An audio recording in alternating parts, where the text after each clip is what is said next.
Graça e paz. Deus sabe quem vai ser salvo? Preciso ir à frente e levantar a mão para ser salvo?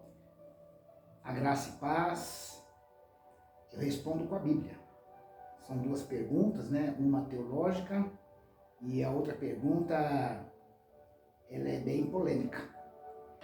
A primeira pergunta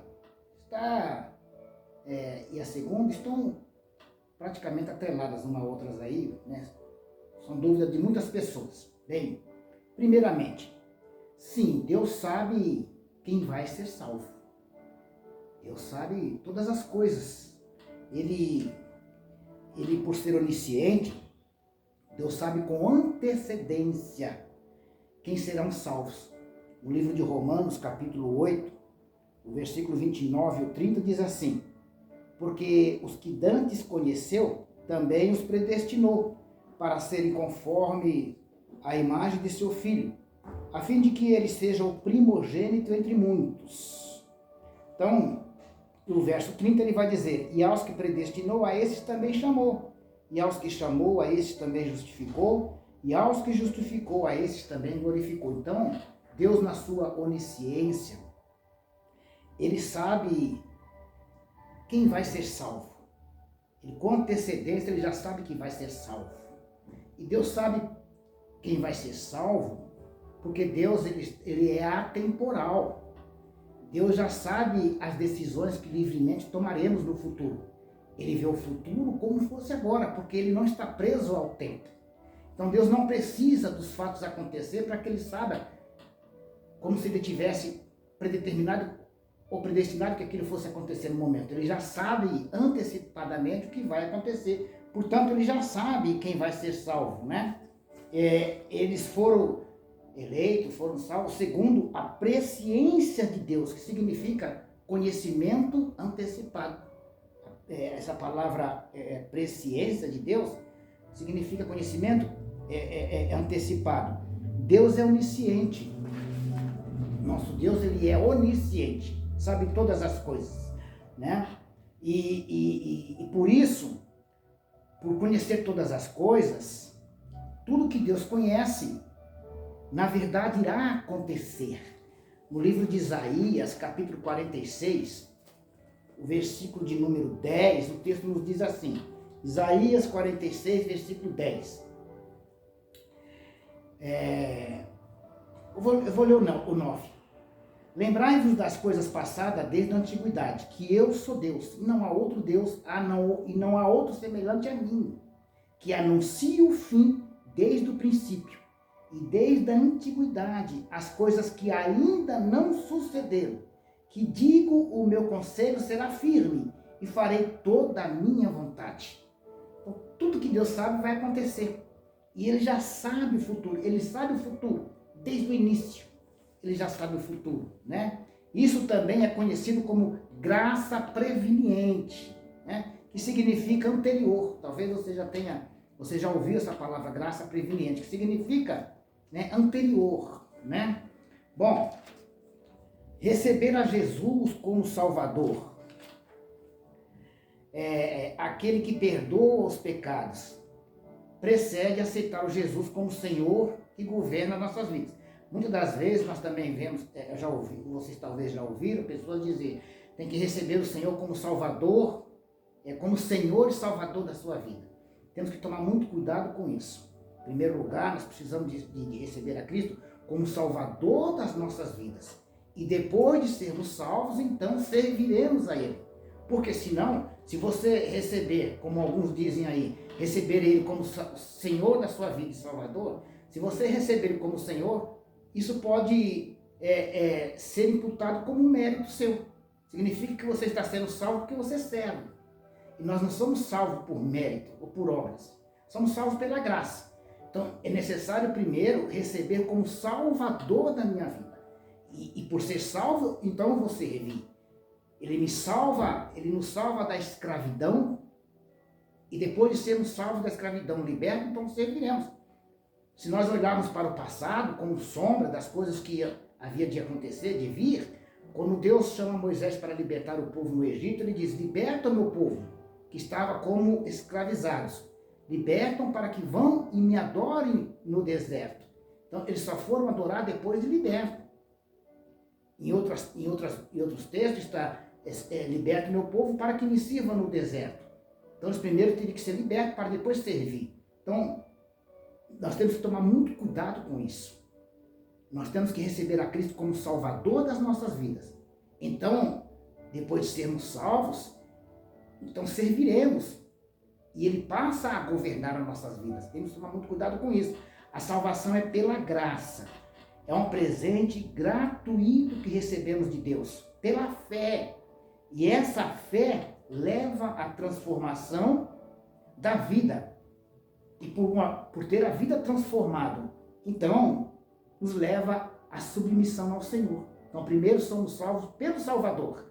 E então serviremos Ele ao Senhor. Ele é o nosso Salvador. E posteriormente Ele será o nosso Senhor. Porque teremos uma vida transformada e essa transformação nos leva a servir. Quanto ao levantar a mão e ir à frente, precisamos de entender bem isso. Em primeiro lugar, a salvação ela vem pela pregação da palavra. É o Espírito Santo que convence a pessoa do pecado, da justiça e do juízo.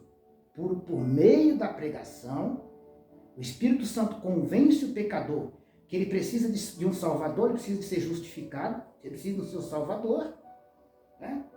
Porque senão ele vai ser condenado no dia do juízo.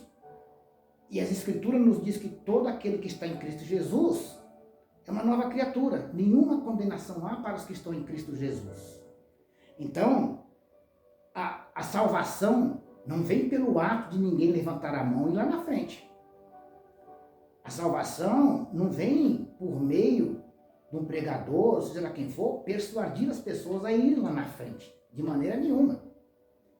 A salvação é pela graça, mediante a fé. Nenhum outro requisito é imposto para a salvação da pessoa.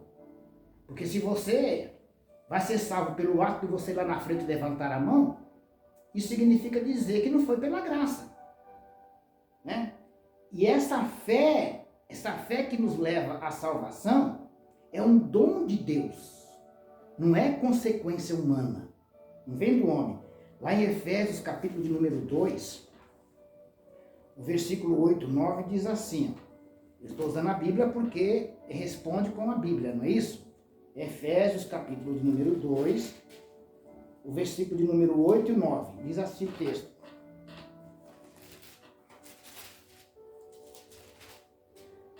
Efésios 2, 8 e 9, diz assim, porque pela graça sois salvos, por meio da fé, e isso não vem de vós, é dom de Deus, não vem das obras, para que ninguém se glorie. Então, a salvação não vem pelo ato de alguém se levantar e lá na frente levantar as mãos. De maneira nenhuma. Porque senão seria mérito seu. É pelo próprio esforço. E essa fé é produzida em nós por Deus, ela não vem dos homens. Em Romanos 10, 17, o apóstolo Paulo escrevendo sobre isso, na sua carta do livro aos Romanos, capítulo de número 10, o versículo de número 17, ele diz assim, Romanos 10, 17, estou lendo 9. Romanos 10, versículo de número 17. De sorte que a fé é pelo ouvir, e ouvir a palavra de Deus. A fé é um dom de Deus, pela palavra. É pela palavra. A fé não é a minha fé que me leva à salvação. Porque senão todos seriam salvos, todo mundo diz que tem fé. Mas essa fé é proveniente de Deus e não do homem.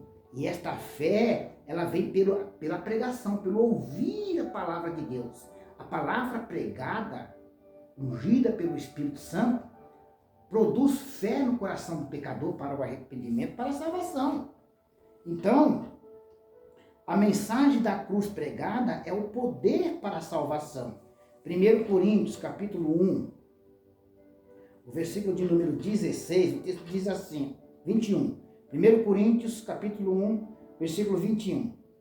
Visto como, na sabedoria de Deus, o mundo não conheceu a Deus pela sua sabedoria. Aprove a Deus salvar os crentes pela loucura da pregação. Como que a pessoa é salva? Por intermédio da pregação da palavra. O pregador, ele é um arauto. Ele traz a palavra do Senhor, não a dele. Não é a pregação do mensageiro.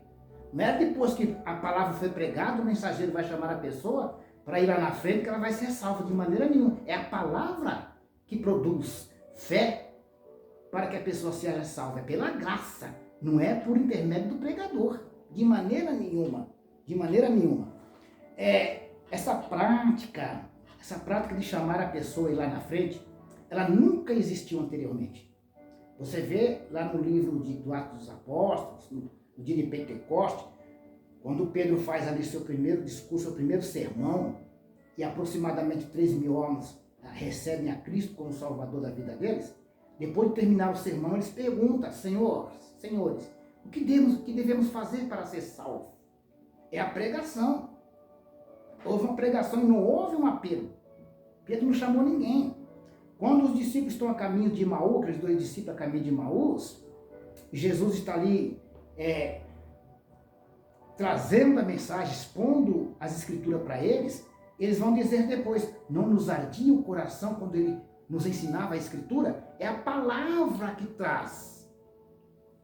É a palavra que produz essa fé no coração do ouvinte. Isso vem da graça. Não existe essa possibilidade. Então, antes nunca houve esse chamado na frente, levantar as mãos e ir na frente, porque todos sabiam que Deus já sabe quem vai ser salvo. Ele já conhece antecipadamente quem vai ser salvo. E a pregação é que vai fazer com que o Espírito de Deus produza a fé no coração da pessoa, para que ela venha receber esta graça, esse presente de Deus para a salvação. Então, os apóstolos nunca usaram esse tipo de artifício. Os pais da igreja também nunca usaram, mas por volta do ano de 1800, um homem chamado Charles Finney, que foi um grande avivalista, sem dúvida nenhuma. Charles Finney, ele sai da presbiteriana porque ele começa com esse desejo do avivamento, e ele sai da presbiteriana e ele vai aprender, né, a sua teologia, ele vai se aprofundar na teologia mais wesleyana. E ele passa a usar esse método de chamar as pessoas à frente. Ele passa a usar essa nova técnica, né, de chamar as pessoas para tomar uma decisão por Cristo. Se você conhece a história, você vai ver que tem até lá os bancos dos aflitos ou os bancos dos desesperados. Ele colocava na frente ali os bancos, colocava as pessoas que estavam pela primeira vez, e os diáconos ali em volta ficavam clamando ao pé daquelas pessoas: se arrependa, pecador, senão você vai para o inferno, se arrependa, pecador. E aquelas pessoas tomavam aquela decisão, chamavam as pessoas e tomavam a decisão. Então Charles Finney foi que começou com isso. Isso nunca houve antes. Mas mesmo na época de Charles Finney, muitos avivalistas não aceitaram esse tipo de técnica. Entre eles mesmo, Jonathan Edwards. Jonathan Edwards era junto com ali. Charles Finney não aceitou essa técnica, porque viu que isso tinha um certo pelagianismo. O que é o pelagianismo, né? O pelagianismo era uma heresia defendida por Pelágio. Pelágio, ele nega o pecado original, e afirma que o homem pode escolher a salvação por seus próprios esforços, sem a necessidade da graça. E tanto Jerônimo quanto Agostinho vão refutar, rejeitam essa doutrina, né? E Lutero, que nós conhecemos, né, o reformador aí, grande reformador, Lutero via o pelagianismo como uma negação da doutrina cristã. Todo pregador ele tem que conhecer a doutrina, ele tem que saber a doutrina que ele está pregando, principalmente quando se fala da doutrina da salvação, principalmente quando se fala da soteriologia. Todo pregador tem de conhecer isso. Infelizmente, nós vemos hoje muitas pessoas sem nenhum conhecimento teológico, nenhum conhecimento das Escrituras, pregando. Infelizmente, hoje muitos pastores dão liberdade para a pessoa pregar, porque é parente, é amigo, vai lá pregar, e a gente ouve esses absurdos. Dói no ouvido da gente ouvir esses absurdos. Quando começa esse desapego, que na verdade muitos fazem até uma apelação, mexendo com a emoção das pessoas, como se tivesse ali coagindo as pessoas a tomar uma decisão, e fazem esses desapegos sem nenhum cunho teológico. Não há nenhum respaldo bíblico para isso. Não é o fato da pessoa ir lá na frente levantar a mão que ela está salva de maneira nenhuma, né? O plano da salvação precede a queda do homem. Deus já sabe quem vai ser salvo. E esse plano da salvação precede a queda do homem. O fato de Deus saber que o homem caía, isso não foi a causa da queda, porque a responsabilidade é do homem. Deus havia anunciado antes. Deus já havia avisado o homem. Não coma, porque no dia que você comer, certamente morrerá. Então a responsabilidade foi do homem. Lá no livro de Apocalipse, capítulo de número 13, Apocalipse 13, o versículo de número 8, isso nos diz assim, Apocalipse 13, eu creio que a maioria de vocês já até conhece o texto, mas eu vou repetir, porque tem muitos que usam essas artimanhas, esse pragmatismo, né? Esse aí é um pragmatismo. Não importa os meios, o que importa é o resultado. Parece que isso é mais para alimentar o ego do pregador. Chamar as pessoas na frente, para ver o número de pessoas que vão na frente, isso é para alimentar o ego do pregador. Isso não tem nenhuma base bíblica e nem teológica para isso. Lá em Apocalipse capítulo 13, versículo 8, diz assim: e adoraram todos os que habitam sobre a terra, esses cujo nome não estão escritos no livro do Cordeiro, que foi morto desde a fundação do mundo. Jesus é o Cordeiro preparado antes da fundação do mundo. O Senhor já sabia que o homem ia cair. O Senhor providenciou o meio de salvá-lo por intermédio de Jesus Cristo. Então, Deus sabe quem vai ser salvo e não há nenhum respaldo bíblico para que a pessoa levante a mão, vá lá na frente e seja salvo. E o pior de tudo é que a gente vê os absurdos. Porque além de fazer isso, além de errar, além de colocar uma heresia, isso aí eu chamo isso aí de heresia, né? Podemos considerar uma heresia, sim. Porque você está negando o que a Bíblia fala. Nós somos salvos pela graça mediante a fé. A pregação produz essa fé no coração do ouvinte. E ele não necessita de ir lá na frente. Ele não é salvo porque foi lá na frente. Ele foi salvo porque ele creu na pregação. Não é porque ele foi lá na frente. Porque senão é mérito dele ou mérito de quem chamou lá na frente. Então não há nenhuma necessidade disso. Porque senão você está acrescentando algo à graça. Nós somos salvos pela graça mediante a fé. Não precisamos acrescentar nada. E lá em Romanos capítulo 10, o versículo 9, alguns vão dizer assim, não, mas é que a Bíblia fala que tem de confessar. Né? Tem de confessar. E eles vão usar desse argumento fora de contexto. Alguns usam totalmente fora de contexto. Bem, além de chamar a pessoa lá na frente, ainda fazem uma oração, é uma mantra, na verdade é uma mantra, porque manda a pessoa repetir, como se a pessoa não fosse capaz de formular seus próprios pensamentos. Então usa uma mantra dizendo assim, repete comigo, Senhor Jesus, escreve meu nome no livro da vida. Como se Deus não soubesse. Como se Deus fosse pego de surpresa. Como se a pessoa está sendo salva porque o pregador está mandando repetir aquela oração. É aquela oração que está salvando o pecador. É um absurdo. Chega a ser um absurdo. Então eles usam de argumento, dizendo, não, mas Paulo fala que tem de confessar. E eles vão usar lá em Romanos capítulo 9, capítulo 10, o versículo de número 9, que diz assim, a saber, se com a tua boca confessares ao Senhor Jesus e em teu coração creres que Deus ressuscitou dos mortos, serás salvo. Eles usam esse argumento fora de contexto para dizer, não, mas a confissão. Primeiro que nós não somos salvos pela nossa confissão. Nós somos salvos pela graça mediante a fé. E todo salvo, depois de salvo, ele passa a confessar o Jesus como Salvador e Senhor da vida dele. Então, não é a confissão que salva. E nós não podemos pegar um texto bíblico e usar ele fora do contexto. Nós temos que pegar o texto imediato que nós estamos lendo e o texto remoto. A Bíblia é um todo. Nós não podemos fazer uma doutrina em cima de um texto isolado, porque um texto fora do contexto é pretexto para heresia. Lá no livro de 2 Coríntios, capítulo 4, versículo de número 13, o texto diz assim, 2 Coríntios, capítulo 4, versículo de número 13.